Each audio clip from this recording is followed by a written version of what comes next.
विस्फोरण योजना पंड दुई आतंकी गिरफ दुई आतंकवादी को गिरफ कला दिल्ली पुलिस तेबे आईईडी विस्फोरण पर योजना करुथिले गिरफ दुई आतंकवादी आत्मघाती आक्रमण तालीम नेउथिले दुई जनक मध्यरु जणे दिल्ली बासिंदा होइतबा बेले अन्य जणे मध्य प्रदेशर बोली कहिसंती दिल्ली पुलिस।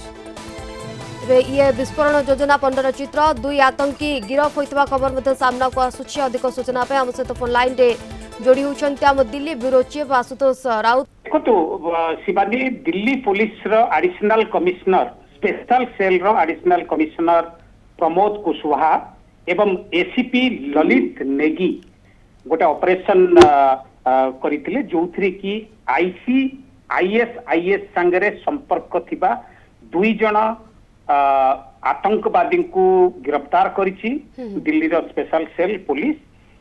जनक ना होची आदनान एमानकर पाकिस्तान आईएसआई संपर्क रे माने अछंती एवं जो इस्लामिक स्टेट गठन करिवार जो मॉड्यूल अछि सेथिरे एमानकर इन्वॉल्वमेंट रहिछि। एमाने दिल्ली रे फिदाइन ट्रेनिंग नौथिले एवं फिदाइन अटैक करिवा पई आत्मघाती हमला अटैक करिवा पई अदनान आ तार साथी जणे दिल्ली रो बासिंदा एवं जणे मध्य प्रदेश रो बासिंदा।